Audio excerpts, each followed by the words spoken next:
But we have a tradition here at the University of Arizona of playing, doing March Madness, of trying to have something fun to do around March, related to maps. And Mike volunteered to do one for us, and I love that it's related to sports and to March Madness, especially with Arizona looking really good this year.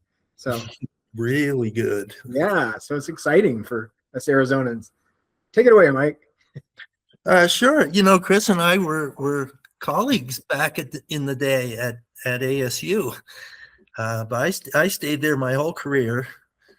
I got my PhD at Boston University in the 80s and started ASU in 88 and retired in 2024. And I did optimal facility location models. That was kind of my main area of expertise. So that involves some GIS. I did transportation and wrote a couple of the Arizona Town Hall background reports on transportation along the way. Specialized in uh, um, locating alternative fuel stations in the latter part of my career. And so did a lot of work in that area about how to plan a network like the Tesla supercharger network or a network of hydrogen stations. So anyway, that's my background as a geographer. And, let me introduce this game to you. It kind of all started with a bunch of grad students. So I was not in actually on the initial invention of this game. There were some students, some PhD students it was around 2015 actually. And they were hanging around in their, RA lab or the GIS lab. And in March, they just got this crazy idea. What if we mapped the 68 teams that are in the tournament? What if we created decent polygons? And then what if we ran a clustering algorithm to make, 8 regions of 8? I can't remember how they handled the play-in teams, the extra 4 teams, but they made these clusters of 8 regions of 8 that were compact and everything. And then they went to a bar and argued about it and chose clusters. And the next year, somebody graduated, and one of my PhD students asked me, "Hey, Mike, do you want to be part of this?" I was like, "Okay, sure. I'm always up for a fun game around sports. Tell me about it." And when they got to the part about running the clustering algorithm to make the 8 regions of 8 teams, I was like, no, hold on a second. You're letting the computer have all the fun. We've got to have a draft, where you pick a team in the first round, and in the second round, you pick a team that's adjacent to that team. So it was using their same map, but turning it into like a board game. And I had a little background in board games, as a junior high school student. I made up this game for a combined art and geometry project. And then when I was in grad school, I brought that board game to market under the name of Traverse. It was basically a cross between chess and Chinese checkers. So it was Chinese checkers with different shapes that move in different directions like chess pieces. But you're still jumping over other pieces to get to the other side in a race. And so I had a board game experience, and always loved board games, and a huge sports fan. So this whole project, my retirement project, you could say, has been a combination of the 3 things I love most, outside of the people in my life, maps, sports, and games. So let me share my screen and tell you a little about the game before we start playing. So let's go to this window.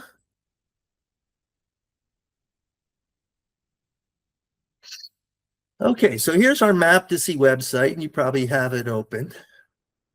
And you can see in this animation kind of how a Maptasy draft works. You pick a team in the first round, and the most important thing to remember about Maptasy is adjacency. So it's got elements of Risk, it's got elements of Settlers of Catan. You pick a team in the first round, and you have to expand from there.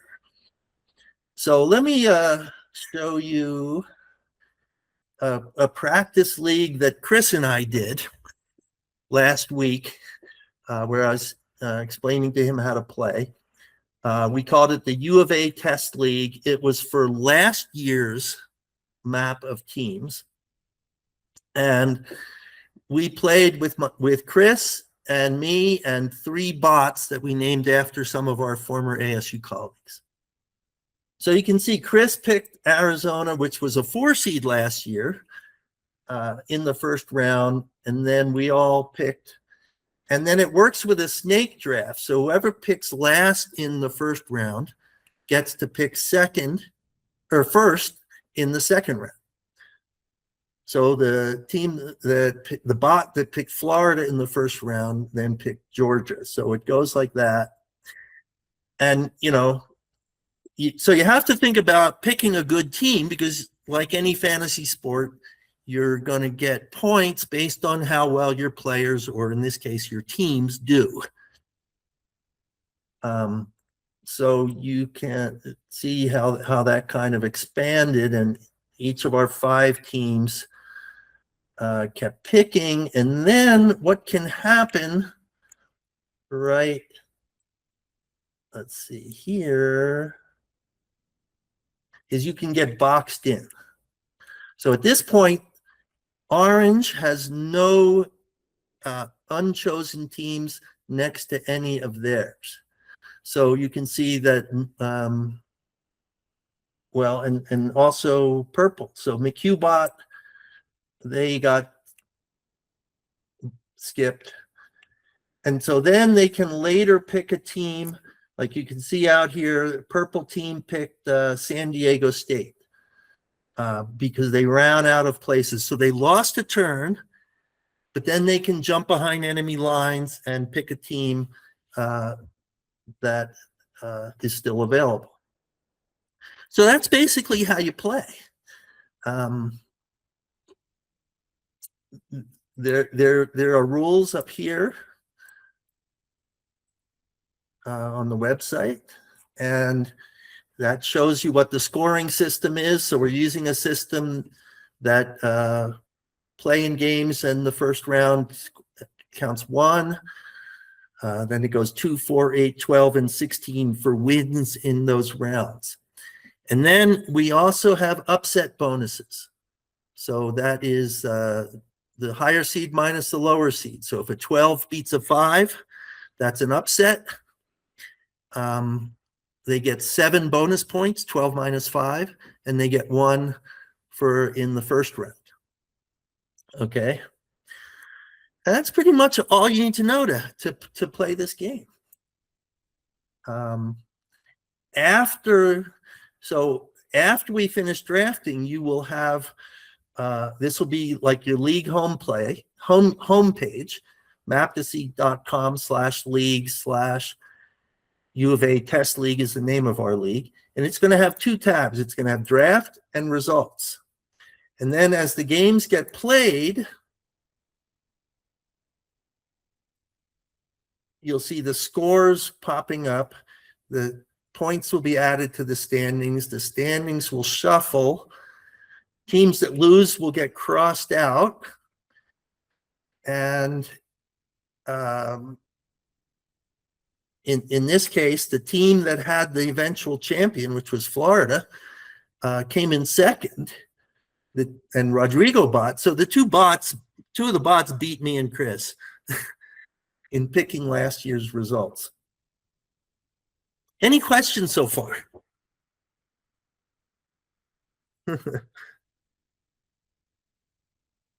Anything at all? I'm happy to answer questions about how to play,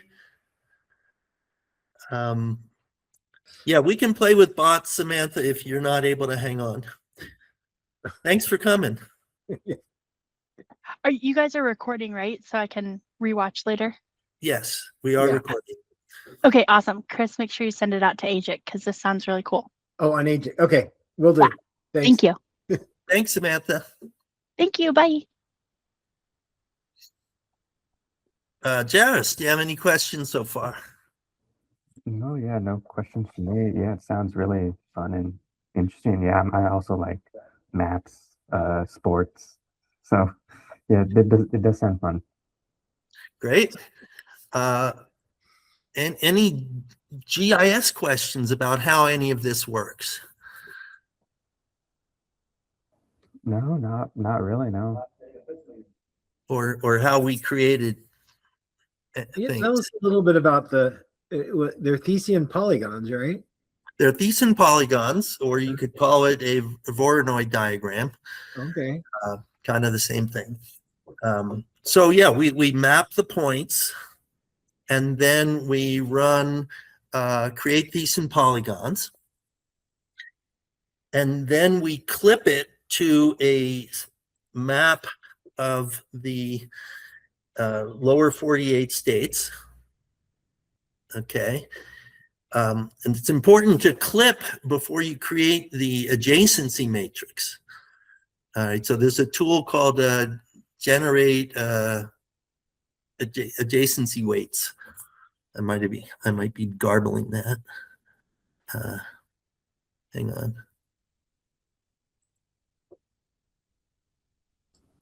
Make sure I get the name of the tool right.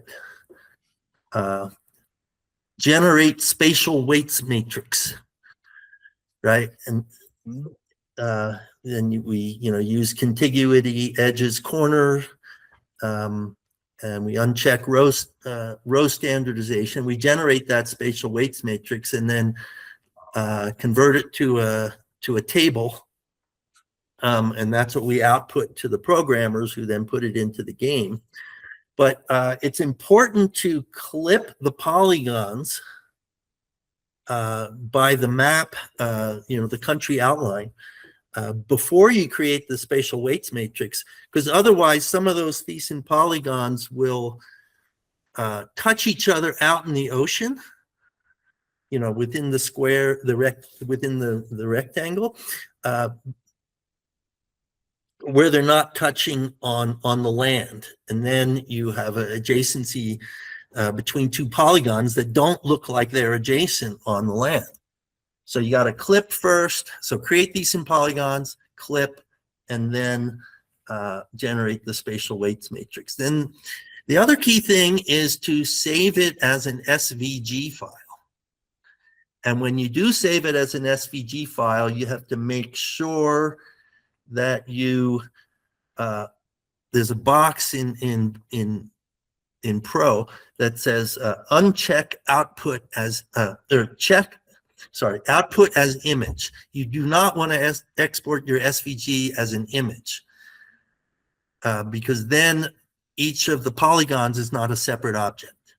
You need to export the polygons not as a non-image, so that they're objects. And then we hand all that over to our programming team. So those are some interesting things about making the map. So we, Scott Kelly and I made these maps Sunday night as the selections were being announced on the CBS show. So how does spatial strategy work differently when you're picking your teams versus traditional unspatial strategy here? Yeah, that's a key question. You don't necessarily just want to pick the best team in the first round. You have to look at what it's near and how crowded that might be among the other players who haven't yet made their first round pick. You can really tell this in the women's map this year. UConn is undefeated. They're the prohibitive favorite. And yet they're up there in New England, and there are not a lot of other strong teams. There's a lot of double-digit seeds up in New England. So that's a big question. Do you take UConn and then have to pick a bunch of 11 to 15 seeds in order to get to another decent team or not? You could also try to get boxed in. So UConn is actually way up in this year's map, in the women's map, way up in New England. Most of the other teams are, it's very crowded around New York and the mid-Atlantic seaboard. You could try to get boxed in, but your opponents might know you're trying to get boxed in. You know, the ideal scenario would be pick UConn #1 and then get boxed in and then be able to jump to another fertile area with a lot of good teams. So this is all what you have. This is all the board game strategy part of it. It's a whole nother layer. And it's also fun because you get to have a draft in March. You know, for a lot of people, they only play fantasy football and they don't play any other fantasy sports. The draft is so much fun. And then you have to wait 12 months. Well, now it's 6 months later, you can have a draft. And it's also a game that you can play with smaller groups. You can play with as few as 2 or as many as 12, but it works great with 5, 6, 7, 8. Yeah, maybe you could show us how, if an individual wants to set up their own company or school league to play in, how we go about doing that. Yeah. So let's go through that, and then we'll play. You either you can click on Create League, Play Now. Actually, any of these buttons will work.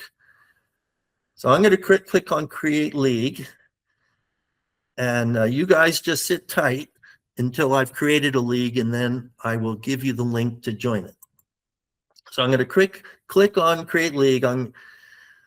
Given that Arizona is a 1 seed in the men's and not in the women's this year, of course, ASU didn't even make the men's, and we're a play-in team in the women's. But at least we have a game in the tournament, right? So I'm going to create a league called AZGIS. All right. And now I'm in the waiting room, and I'm going to enter my team's name, Maptasy Mike. Okay. Now I'm going to, so what I did, I just clicked on share link, and I'm going to now, you can send it to your friends. I'm going to put it in the chat. If I can find the chat.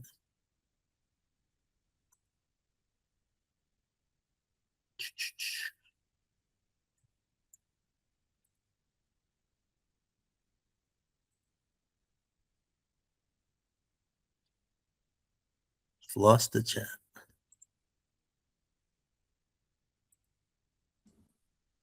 Bottom right.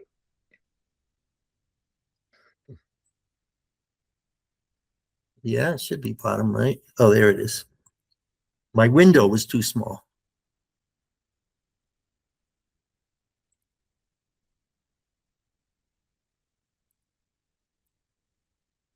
Okay, so I placed it in the chat. You guys just click on it, and it's going to ask you to log in, and you can do that with a Gmail.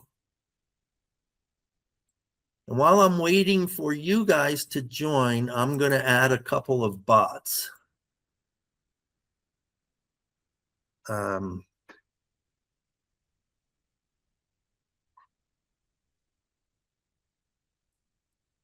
just call them bot 1 and bot 2.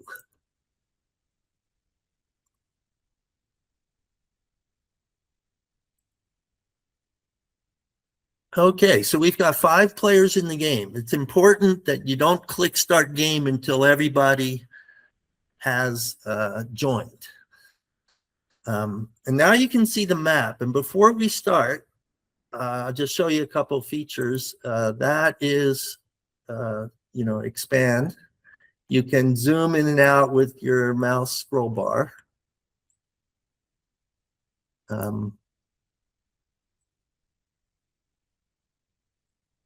right? And then another cool tool is this one, which separates the territories for better visibility or brings them back together.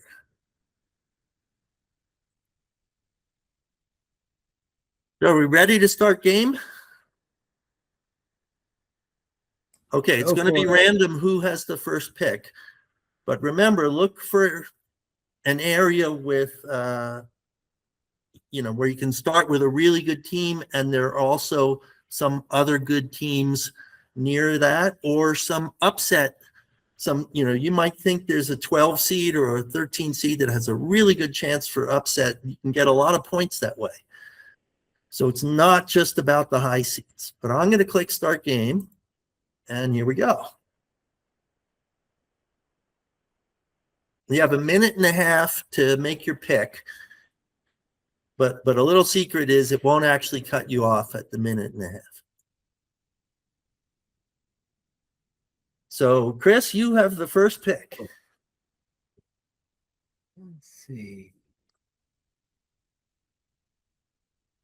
Which means you'll have 2 in a row at the end of the second round. Okay. All right, Jairus, you're up. What are you thinking?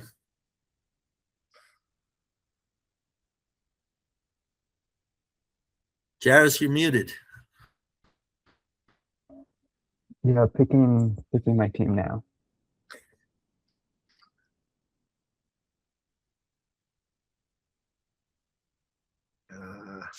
I don't know. I'm not going to pick Arizona, but be surprised if the last bot does. All right, I think I'm going to get into it with Chris a little bit here and pick Michigan. Oh my goodness. We're going to be bumping up against each other. And so the other bot picked Duke. So Jairus, you're good. You're going to get Arizona. Now you can see in the second round, when it's your turn, you guys are looking at my screen.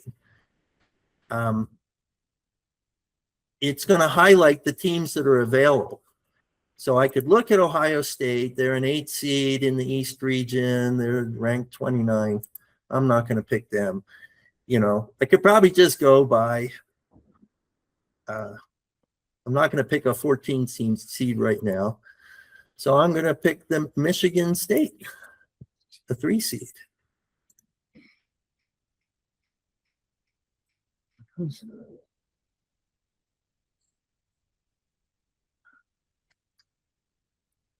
Which direction?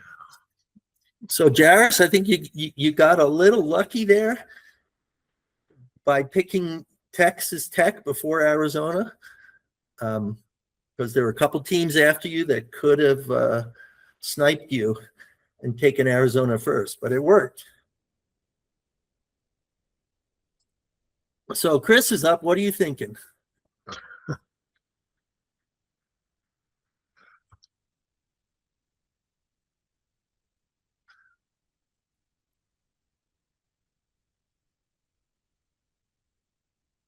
I'm going to take over Chicago.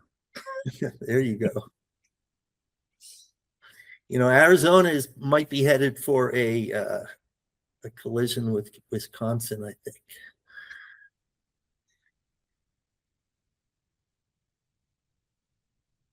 So the 4-1 seeds have already been selected.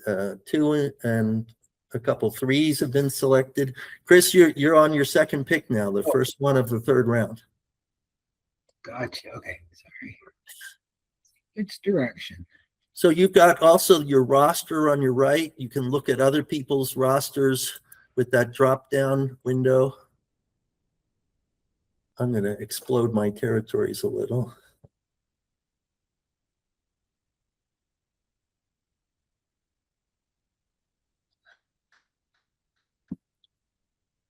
Jairus here is a big believer in the Big 12 here.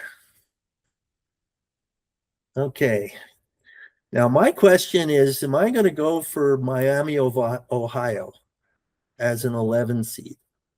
They were undefeated. I think they only have 1 loss. Let me see.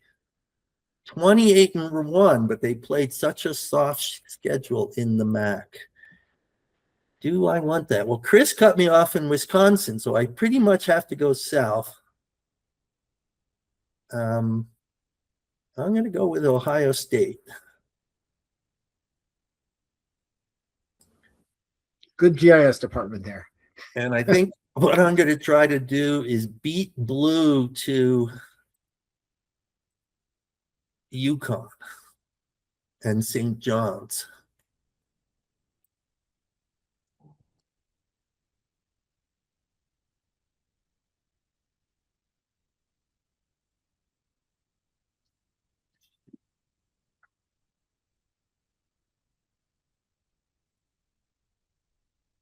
Oh, you didn't take Miami of Ohio. All right. Well, I'm going to steal it.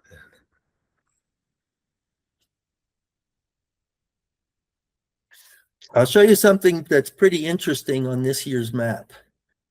I'm going to zoom all the way in on the Mississippi Delta. And you can't quite see it, but the Troy polygon includes this little tip right here. There's a line.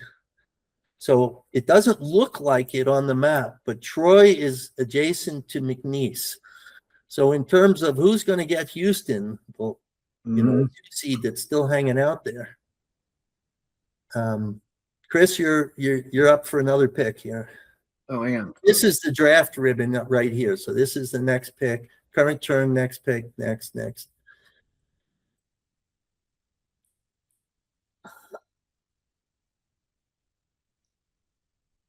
Oh, Jairus is heading up there to Gonzaga.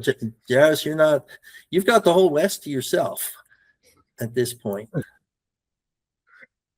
So I'm going to pick champion of the Patriot League, Lehigh.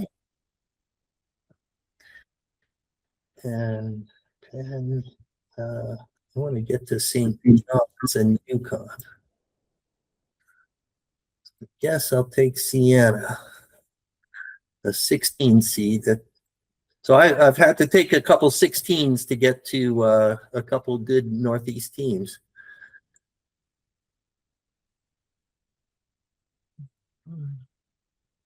And Chris, you got 2 picks.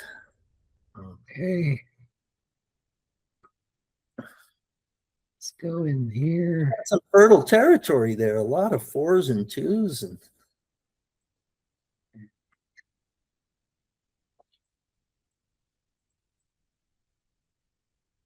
I'll do that.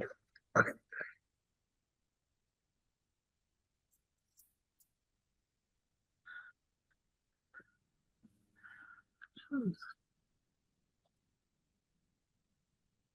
all right. I am now going to take UConn. And which one of these is St. John's? I think it's this one. Yep.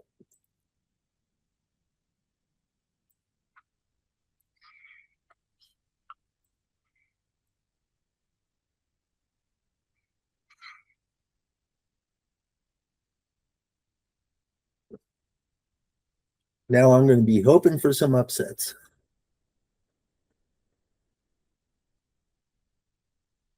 Chris, you got pick 2 there. And I'm looking.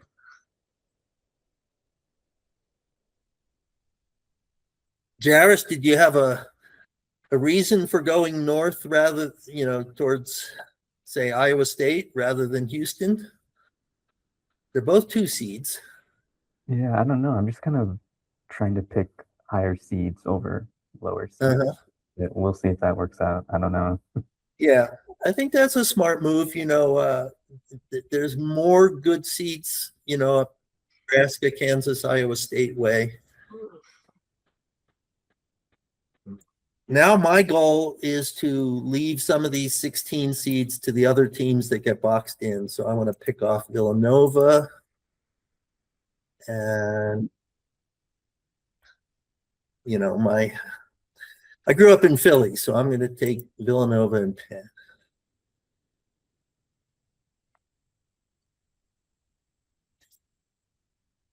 Ooh. Jarvis, you're looking strong. Let me grab Houston while I'm down here. Yeah. Well, Chris I has got 2 2s, a 3, 2 4s, a 5. So you're looking pretty strong too. Now, is anybody boxed in yet? Is dark blue boxed in?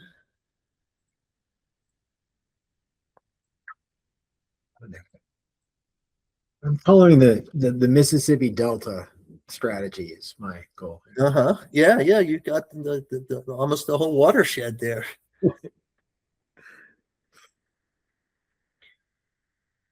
Garris, you got the old Pac-12 going. I like it. Well, I'm gonna pick Hofstra. I'm hoping not to monopolize all the 16 seeds. But Ooh, is that a bot that grabbed UCLA? yeah, so dark blue got boxed in down there in the southeast. Lost a turn.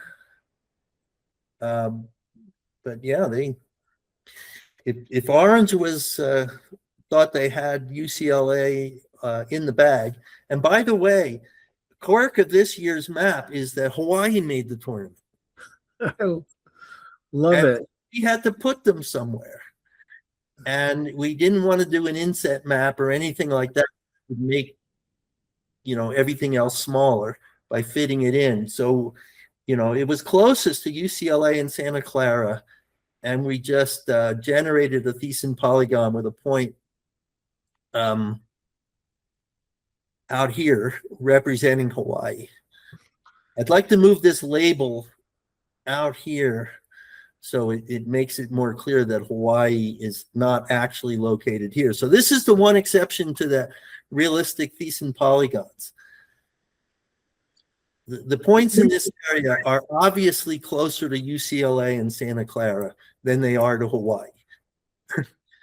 But what's the most important thing in Maptasy is adjacency and readability of the map. So we kind of fudge the polygons there. All right, my last pick, I have no choice except Long Island University.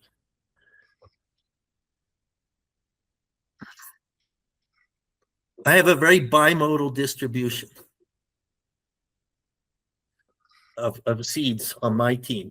I've got a bunch of 16s and I've got some 1s and 2s and 3s. Okay, the draft is over. Congratulations, everyone. So this will be the results tab. The first game is going to be NC State against Texas. But no games have been played yet. Now, for those watching, you can play Maptasy at any point before the championship game. All the results will be in, but you could still have the map strategy.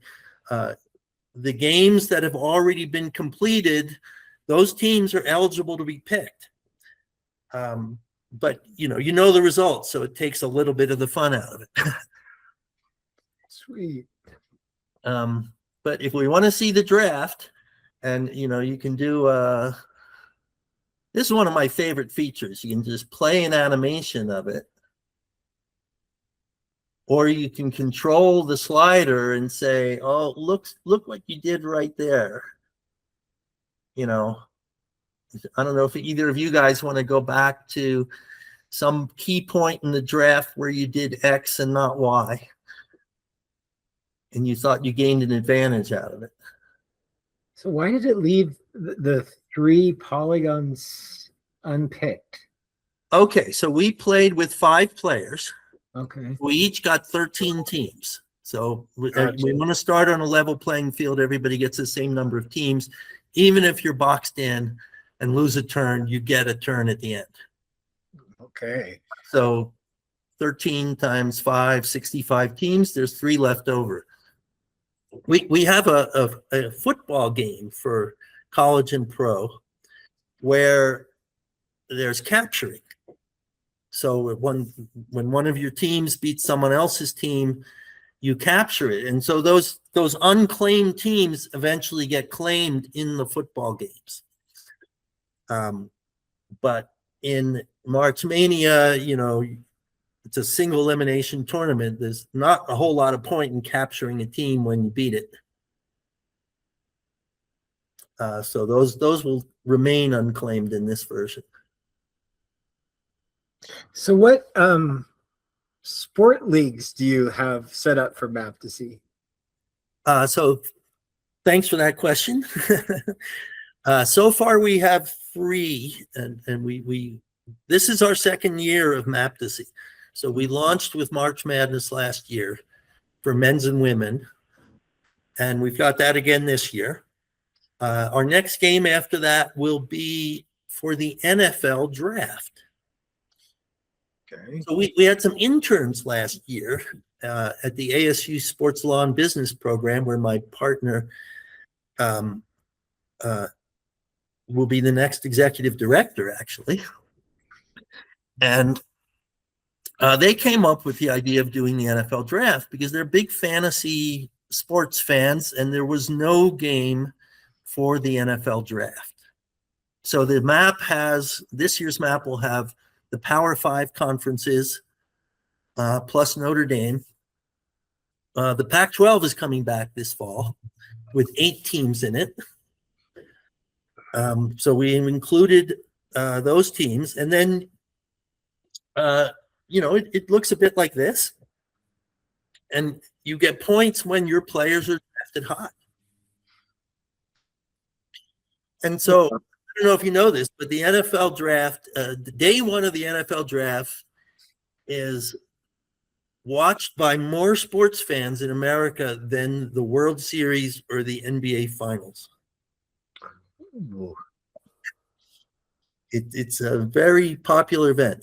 And then we have these games for college and pro football in the fall. We're thinking of launching World Cup if we're able to build it in time. Gotcha. I was going to ask, but didn't want to. International soccer. Yeah, be a little bit more work. And that, speaking of the Thiessen polygons and bring it back to GIS, that really presents an interesting challenge. Because in all of our other games, the teams can be represented as points. Where's the campus? Where's the stadium? Mm-hmm. But for World Cup or Olympics, you have countries competing. So to make a Thiessen polygon, you'd pick Moscow and Tokyo as the points. And then if the Thiessen polygon would put a boundary halfway between Moscow and Tokyo, and all of Siberia would be in Japan's Thiessen polygon. That's no good. That doesn't work from a geographical standpoint. So we have to have a whole new method of developing Thiessen polygons around countries. David Fulch, who's at NAU in geography, he's another ASU grad. He came up with a method of doing that. And so we're excited about that. Sweet. Yeah. Well, I'm sure the GIS community, especially in Arizona, will be excited to play.